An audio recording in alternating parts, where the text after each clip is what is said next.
Welcome to our weekly Tuesday webinar. I'm Yomika Bennett, Executive Director of the New York Charter Schools Association. I'm joined today by Susie Carello, Executive Director of the SUNY Charter Schools Institute, David Frank, Executive Director of the Charter Schools Office at NYSID, Aaron Cochran, Managing Director, Policy and Operations at New York City DOE, Laurie Hazeley, Senior Director, Charter Authorizing and Accountability at New York City DOE, and Corey Callahan from the New York City Charter Center. Today, again, we'll follow our usual format. I'll share updates from the association. We'll hear updates from David, Susie, and Laurie, then take questions from the Q&A before turning over to New York City DOE questions. The latest update on the potential for cuts to education funding in New York State is that no cuts will be made to the September aid payment. The Division of Budget has paused on withholding any additional education funding.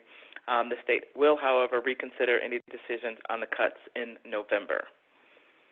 Another big headline last week is that New York City DOE changed its school reopening plans, pushing back its full in-person reopening to a later date and staggered start. In addition, newly released numbers show that almost half of all New York City DOE students and their families are opting to remain fully remote. We appreciate the quick work from the New York City DOE team members here today in confirming last week that co-located charters could still plan to open under their original timelines. Following up on some technical questions received last week regarding the DOH dashboard for cases of COVID in schools, the school COVID report card website address has been updated, so we're dropping that in the link. That's an update. A reminder, too, that charters are now expected to report every day by 3 p.m. School access to the portal using the link in the chat is due by 3 p.m. And note that that is a hard cutoff time. Some schools have asked if there are penalties for not participating. At this point, the answer is no, but we do strongly encourage you to participate, especially in light of how often and quickly the requirements change. There was also a question last week about reporting to the COVID report card site if a school is fully remote, if not a single staff person or student is physically present in a classroom or building. The answer right now appears to be no. You do not need to report. However, we do encourage schools to access the dashboard and see how information is represented to ensure that your school's listing is accurate. All right, with those updates, David, Susie, and Laurie, turning it over to you for any updates. And we'll start with David. Well, happy Tuesday, everybody. It's good to be here again. We are so proud of all the work that our schools are doing in the face of this uncertainty. And I know we say that almost every week, but as we hear about your reopening plans and how you're rolling with the punches and being flexible, it's really is heartening. And I know that it's exemplary, not only for other charters, but for other schools across the state. We're working very hard to ensure that we're providing you with the regulatory support that you need to operate flexibly. And as Yomika said, there's a lot of guidance out there. Regarding the report of closures, that's only if, so SCD does require you to submit a form. It only takes about 2 minutes to fill out. If your school is in person and you need to go remote because of a positive COVID case. So that's the only time that you would need to report to us if there is a change. Other changes to your school reopening plans, that's between you and your authorizer. And certainly if you need to change those plans for Board of Regents authorized charter schools, we want schools to have the flexibility in order to do that. We also, last week, we spoke a bit about English language learners and amended regulations that the Board of Regents passed at their September meeting to provide a waiver of the NISATEL when a child is attending school completely remotely. So this is only for children who are in school remotely, not in a hybrid model. But the amendments to Commissioner's Regulation 154 do permit that that if a student is in that situation, the parent or guardian can submit a waiver request to your school waiving the administration of the NISATEL.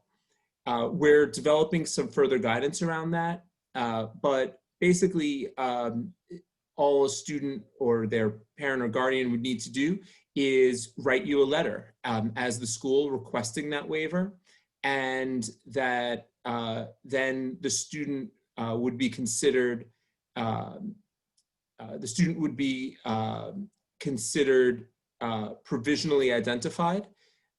You should work with your district, whether you're in New York City or Buffalo or Rochester, or actually I should say your level 1 center, not your district, my apologies, regarding reporting of those provisional assessments and identification. But as I said, we are developing further guidance, and that should be coming along shortly. That's all I have for this week.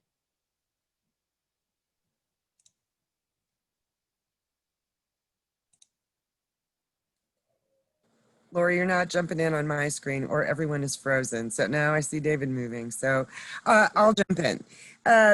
Hello, everyone. I love the creative thinking that's going on in the chat, and so keep it coming. And actually, Leslie Bernard started with, we would all feel supported if it was happy hour. And, you never know what's in that can of Diet Pepsi that I'm lifting up and down. I'm just saying. But I just want to underscore, I actually was in 2 earlier meetings today with folks nationally that are not just in the education sector, but they're kind of around the education sector, sharing challenges that districts are having or they are having with their districts. And some of our team members at the Institute share challenges that they are having with their districts, and are frustrated that there are, kind of challenges with getting their kids enrolled in some of our schools because of all of the solutions you are offering for kids. So we will keep saying it. We completely support you. Someone asked a question, or Yamika, maybe you were going to ask me this after, but I'm just going to dive in now. And if there are any follow-up questions, people can ask those.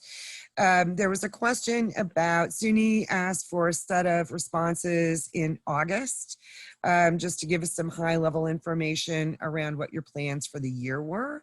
And many SUNY authorized schools should be getting either an acknowledgement letter, we got it, we reviewed it, we may have put a little make sure you pay attention to line in there. In some very few instances, we did ask for some additional information in the form of a request for amendment, or those are coming this afternoon. I think most of them are out the door. If you haven't heard from us, don't give up on us. What we're really trying to do is have a real, large frame about what you're going to do this year. And we will, and we know that things have changed already. Many of you have updated based on those changes. I think what we have decided to do is kind of let the year roll a little bit longer before and see how things settle down before we really kind of ask for any updates that tell us where you've really, really settled in terms of scheduling, et cetera. All of that said, there is a webinar. You all should have gotten an email about it. The Institute's holding for Institute authorized schools tomorrow. That pulls together some tips and tricks, some best practices that we saw emerging from the plans that you provided. I think we've planned for maybe 15, 20 minutes of sharing, and then time for question and answer. So we look forward to seeing you then.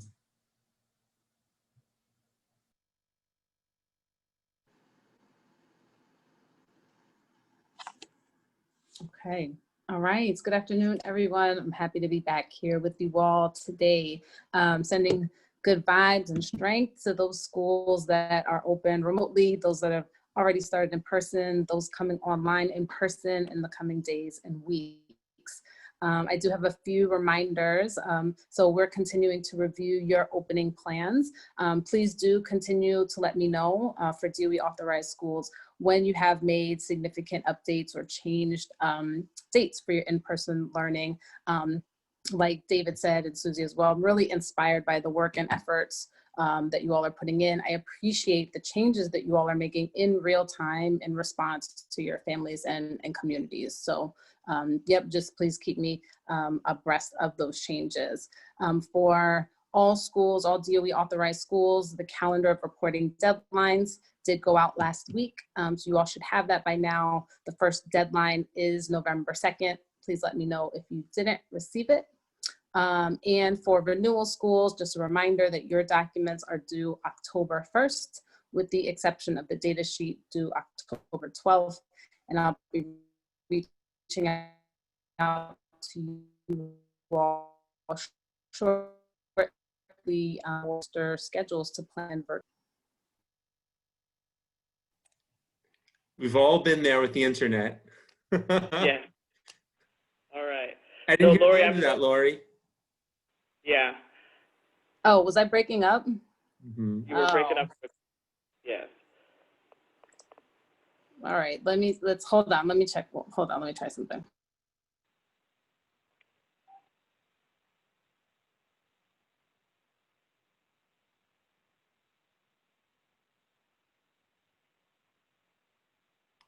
You need the Jeopardy music to play while we're waiting. All right.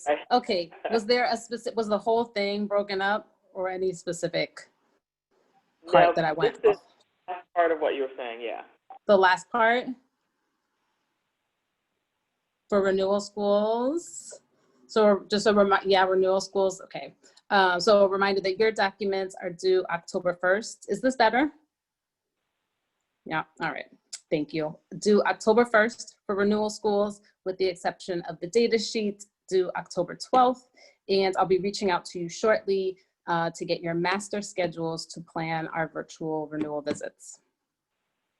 And that's all. Okay, very good. Thank you all. So we do not have any additional pre-planned questions. Susie answered the question regarding the feedback on the reopening plans. David, I was going to ask you about where to submit the ISTEL forms from the following up last week, but you covered that too. So we're just going to go right to then the Q&A. Yeah, I would just say the NICETEL waiver forms, you do not submit that to SED.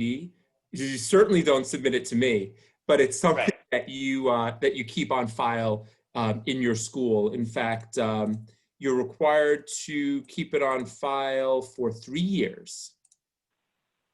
Right, and the process is the parents write this to the schools. Yes, and this is actually a great topic we should bring up next week, because I'm still working with our legal counsel on developing further guidance. Okay, very good. I would say, David, while you're having those conversations internally, if SED won't create a template or isn't planning to create a template, we'd certainly be happy to, because I would just say it is an understandable but potentially complicated irony to ask the parents of English language learners to write a letter establishing their English language learner status.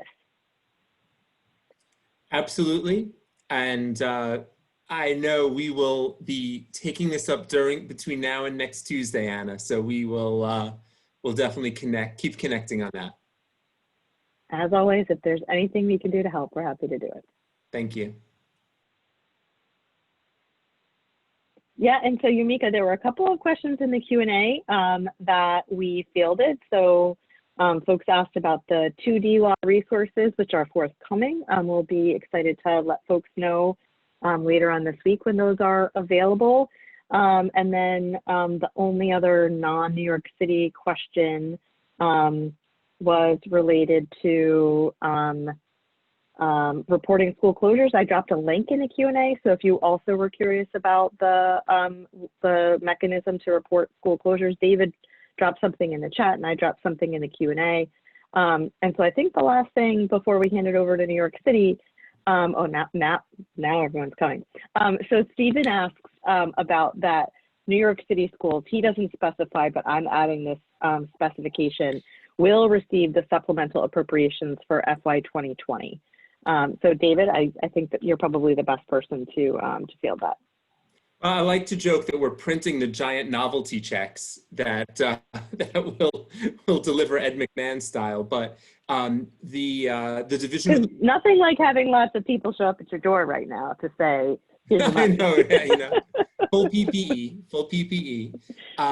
So the division of the budget did approve that supplementary payment. We sent out a memo outlining what the approximate per pupil allocation would be for students attending New York City charter or New York City students attending New York City charter schools in the 1920 school year. It's about $194 per pupil. There's, you know, we're going to round, so, you know, you might, you know, you won't get that exact amount, but it's, you know, within the dollar. And then that should be coming out in the next 2 to 3 weeks. I would ask that all schools just make sure that your billing information, and this is the same billing information that you would get, for example, title payments from the state ed department, is just updated and accurate. That will just ensure that you get those payments as quickly as we can process them. So, you know, I'm hoping for 2 weeks, but, you know, 2 to 3 weeks, you should have it. And again, these are funds, and it spells it out in the memo. These are funds attributable to the 1920 school year. So we're definitely making your auditors work for their money. I'm sure they'll be glad to hear that. We'll have a future webinar for those fine folks. One last thing I'll just add before turning it over to folks to New York City.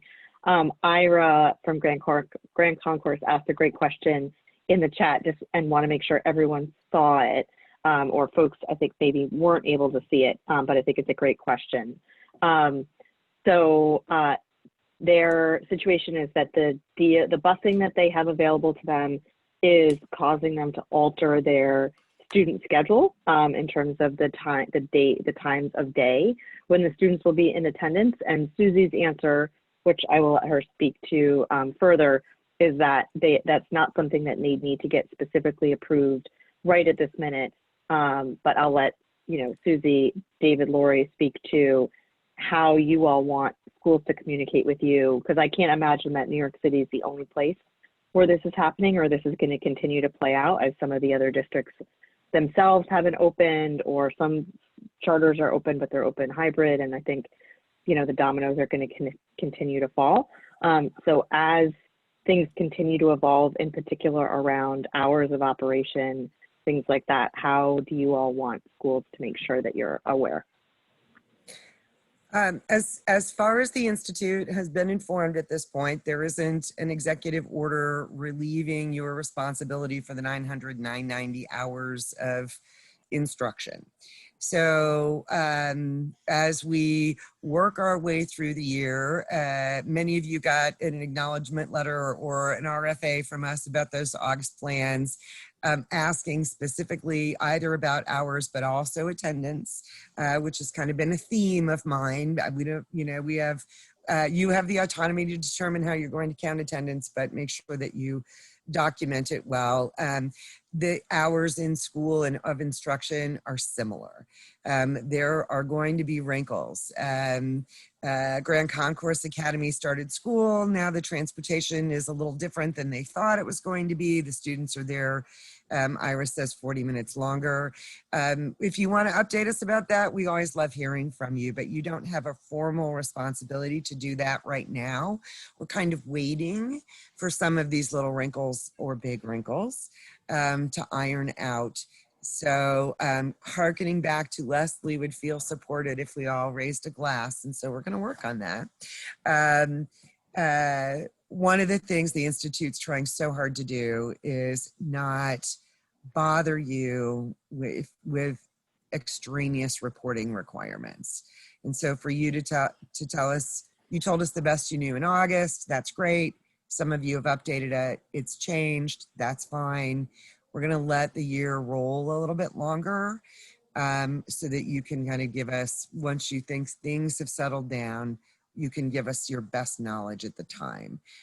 It may not seem like a big old glass of wine, but it is in the spirit of trying to support you by not asking you to report to us every 5 minutes.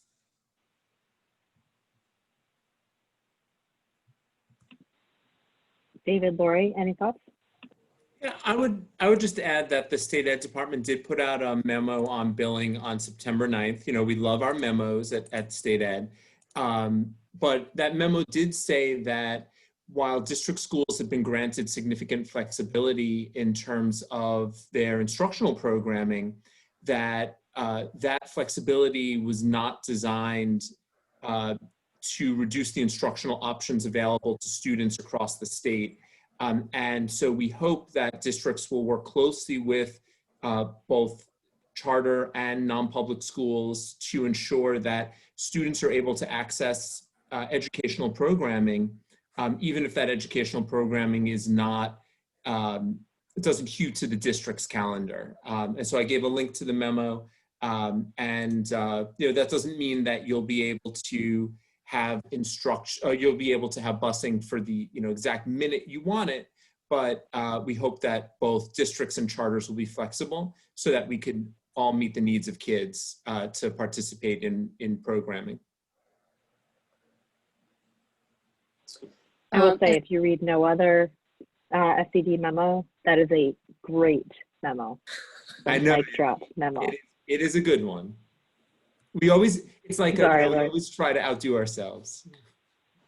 Well, I look forward to future memos where you are even more definitively on the side of kids and learning. Sorry, Larry, go ahead. That's okay. That's okay. My quick answer would just be if you make significant changes, and I would say mostly around when you're starting to be back in person, when your kids are coming back in person. A lot of you have different phases. Once you've made decisions on those phases and when those are happening, I would appreciate, once you've updated your plans, just a quick heads up via email. I think that makes a lot of sense. And I would just reiterate what Yomika said earlier. I went down a little bit of a rabbit hole earlier today looking at the COVID school dashboard.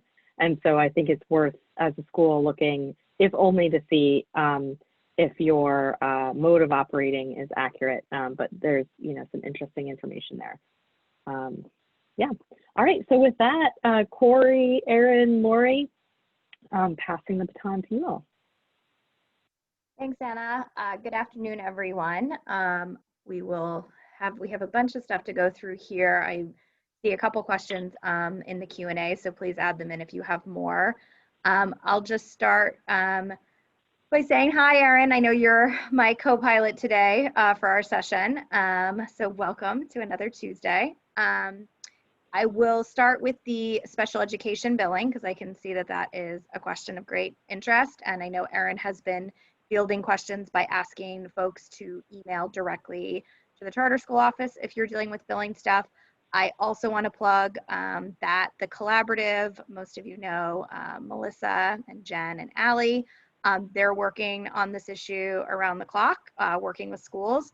So please, please, please reach out to them. They're actually hosting a session this Friday, which I'm putting in the chat right now, that we recommend charters in New York City all attend to really go through some of the guidance that was released yesterday. And I know, Erin, also, if you have more specific questions, you can obviously email the charter school office at DOE to get your help too, but I just want to put that out there. And then I also know on the ICT part, Erin, I think I'm saying this right, on Thursday at 2 p.m., there will be office hours for questions on the ICT guidance. Is that right? Yes, there will be a call. I'm getting all of my times confused, so let me just verify. But yes, there will be a call on Thursday to answer questions about the ICT training or the ICT guidance. And I'm pretty sure the link for that, I believe, is in Charter Weekly as well. So just, I know that there are a lot of special ed stuff. I will just say at a high level, based on what was released yesterday, our team looked at it, have spoken to a lot of you, have seen what your plans are doing. We feel very confident that schools are in a good position to fully get funded for their special education billable minutes. And so please reach out if you are concerned, but we know folks put together robust programs serving students with disabilities. You are doing it slightly differently within the flexibility allowed by SED. And we believe that, the DOE's billing reflects that, but, please reach out if you have specific concerns, but we are not anticipating this being a huge departure for schools in terms of how you are doing your billing. So I'll just put that as a high level comment because I know folks are concerned, but we're hoping that there shouldn't be much reason for concern. Again, we know your programs. We've spoken to a lot of you over the last few months, and so folks should be able to get there. And I know it's a little different because it looks a little different, but we want to make sure that everyone feels comfortable. So please reach out. And obviously, if you haven't attended the training, I bet Erin is going to put that in the chat box next. There is another billing training if you missed the one on Monday, and that is tomorrow. Right, Erin? That is tomorrow at 2 o'clock, and I am trying to paste in the training link. Yes, and we strongly encourage you to attend.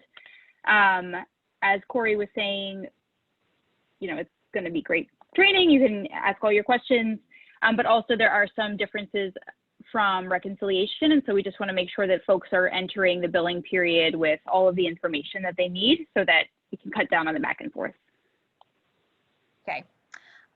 So other announcements, Erin, would you mind to go through, I know a lot of folks were on the call on Friday, but would you say a little bit again about what the Situation Room is and specifically the number that charter schools should be calling, whether you're in private space or co-located space?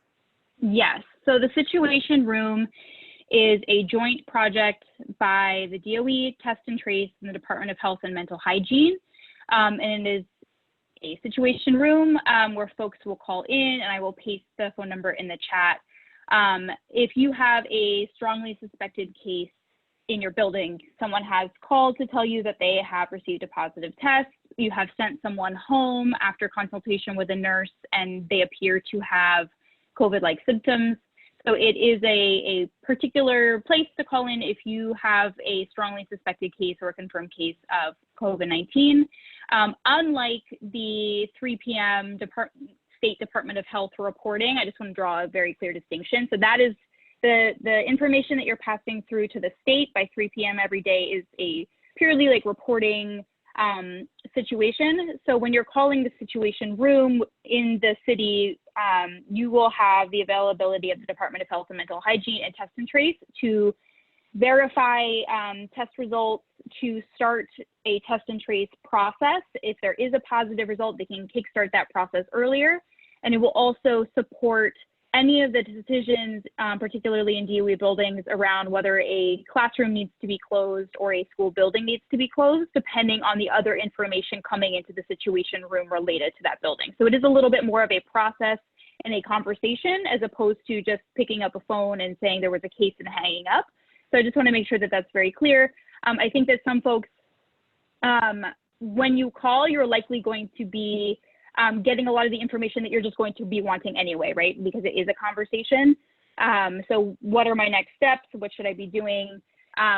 In particular, related to situations of COVID-like symptoms. I know that a lot of folks have been calling the Situation Room with a variety of other scenarios. So just being very clear that this is related to COVID-like symptoms or confirmed cases that people are telling you about. So I'm not sure if I covered it, Corey. Let me know if I missed anything, and I'm looking for that phone number that I had. Okay, great. So you'll put the phone number in, and then what I'll say to folks is, I think, in Charter Weekly, I believe the DOE passed out a PowerPoint. There is information on the Situation Room. I'll also say that we'll be having our weekly 1 p.m. call with the DOE and the DOH. Tracy Aggerton, who New York City folks know well now, who is in the Situation Room, will be there to answer more questions. So please feel free to go ahead and RSVP to that, and we'll see you there. Erin, yes, and I'm pasting that link in the chat as well. Oh, good. We're doing it together. All right. So next policy that we'll go through is also last week. The extended use policy came out for DOE. Can you explain that, Erin, to folks that might have missed it in the C Weekly? Yes, so the extended use and after school policy. So in a DOE building, any use between 3 and 6 p.m. must have a permit. So that's any use. If your instruction runs until 4 o'clock, if you're having some kind of after school program, it must have a permit for that time between 3 and 6 p.m. And pay a fee. There is a waiver for fees for instructional time. So if your instructional day ends at 4 o'clock, you would not need to pay the fee for 3 to 4 o'clock, but you do still need to have a permit in for that time. And there is a hard stop for building use at 6 p.m. because we do need to have the custodial engineers come in and do all of the deeper cleaning related to COVID-19 prevention. So I just want folks to be very clear there. There has been a lot of confusion. You do have to apply for a permit. The waiver is for instructional time only. And that permit goes in through the system called CPS. And we shared the link in the C Weekly, and I will see if I can paste it into the chat here as well. So just emailing our office asking for a permit is not the formal process to request a permit. And the permit is how the folks in the building, your school safety agent, your custodial engineer, how they get alerted to your longer building use. So I know one of the questions that we've gotten is whether staff can be in the building if you need a permit for staff. So the short answer is yes. Any building use after 3 o'clock needs to have a permit in. We know that there are some schools that have a stop at 3 o'clock for their instructional time. And so there's a question of, do you need to have a permit for staff to leave the building? If potentially no, but that would be a conversation to have with your school safety agent and your custodial engineer to see what allowances they can make there. Otherwise, yes, any use after 3 p.m. needs to have a permit. Great. And there was a clarification question in the chat, Erin, so I'll just have you say it for everyone so they can hear. Is the Situation Room phone number only for co-located charters, or is it also for private space charters or charters in standalone DOE space? So that is a great question, and that's one we're going to touch on more on Friday during our time. And lastly, we've gotten a question about screening in DOE spaces. If you are a visitor or a parent coming into the school, how does that process work if you're in a shared co-located space? Yes, so, and we're going to be sharing more in an addendum probably today. But the general rule of thumb is if the person entering the building is going to have to sign in with the school safety agent, you should plan on them using the DOE screener, because that person is going to be having an interaction with a school safety agent, not necessarily someone on your staff who's familiar with your charter school screener. And so if you're having a vendor dropping off supplies, technology, or if you're having a family member that needs to come into the building to pick up a sick child or to do some other interaction on site, and they're going to sign into the school safety agent, that school safety agent is going to be asking for their screening information. It's probably just going to be more expedient if they take the DOE screener, and there will likely be forms right there for them to fill out. Another question I saw in the chat was any update on when schools can make changes with OPT to our school hours / updated routing information on buses? So we are continuing to look at that timeline. It is a citywide update that will need to be made. So using last year's session times impacts district schools, it impacts the charter schools, it impacts the private schools, it impacts every single school in the city that's getting busing. So it is a very large process. And so we are looking at what that timeline will be. Okay. All right, seeing some more questions in the Q&A. Is there any progress on charters in independent space, I'm thinking private space, being able to be part of the DOE's random COVID testing? No updates yet, but we are continuing to look into that. Okay. Another update question, any progress on charters teachers getting access to the expedited DOE COVID testing sites? Similar, we're continuing to look into that. Okay, I'm gonna leave the NISTIL question to the end because I know David will say something too. A question, this must have been, if Alejandro, if you had a question about include coverage for dismissal and late pickup, I'm assuming, Erin, that was on your comments about extended use period, as do schools need to send out an extended use policy if they're doing dismissal and late pickup after 3? Yes, and I think that's not correct. If that's not what you meant, that's what I'm taking the question to be. Yeah, and I think just so that folks have an understanding of what the permit is covering, it is covering that the school safety agent will stay after 3. It is covering that the custodial engineer will not be able to start cleaning until all staff are out of the building. And so I think in general, if there is going to be anyone on site, it needs to have a permit. So if it's a student, if we know that there's a handful of students that will have a late pickup after 3 o'clock, there should be a permit because the school safety agent will have to stay for them, and because the custodial engineer cannot start cleaning until they leave the building. So that's a general rule of thumb. I think that why there is a little bit of a leeway potentially for staff members to pick up belongings and leave the building after a 3 p.m. instructional stop is because presumably that would take only 5 or 10 minutes, which is why that's a little bit of a gray area that you would have to work out on the ground. Seeing a question about a backlog with permits at CPS, which school is having a DYCD program starting on 9/29. Do you know if permits are going to be approved soon for that? So we are fielding escalations about permits. So if you have not heard back about your permit, if you could please email to charterschools@schools.nyc.gov with your permit number, we can look into it. All right, so then the last question I'm seeing is the one on the NISATEL. So I'll ask you, Erin, first, and then I know David also would like to say something. For New York City schools, does the waiver need to be submitted anywhere specific so that ATS indicates that the parent waived the NISATEL, or is there anything else that needs to be done in ATS for fully remote L students? So we will hold on any ATS needs until I think the guidance comes out from the state. But David, I'm interested to hear what you say.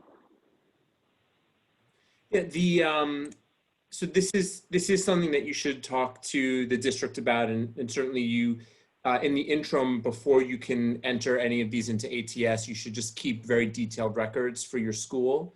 But it does not need to be submitted anywhere other than your, it needs to stay with your school. You need to keep a record of it. If a student is provisionally identified, they would receive L services, and then you would work with the DOE to identify those provisional, the students who have a provisional identification. Just keep in mind, and I know I said this before, but this is only for students who are fully remote. If you have a hybrid program, then students are not eligible for the waiver. You would test them using the NISATEL when they come into school. So just for those fully remote children. Well, and in addition, my understanding is that it is provisional until they are remote to some degree. And so if that student attends 11 days of school at any point during the year, theoretically on the 9th, 10th, or 11th day, 9th or 10th, they should be taking this. So is it possible, I mean, and I'm just speculating here, that this code, the provisional identification, doesn't actually show up in ATS because the expectation is that at some point everyone is going to attend school for at least 10 days, and the letter is only getting the provisional identification, and then the expectation is that as soon as they would be back in person, they would take the NISATEL or be identified in some other test setting. David, well, yeah, I mean, we just don't know when students will be back. So the idea behind this this regulatory change is that services to students who you believe are English language learners don't have to be impeded, that you can provide those services. And also for many of our schools, they are receiving Title III funds. And so that this would allow schools to get Title III funds, even if students can't go through the NISATEL process. But if students do come back during the period that Anna spoke about, during a 10-day period, then yes, you would need to start that identification process, the more formal identification process. And we'll get more guidance out for this as well.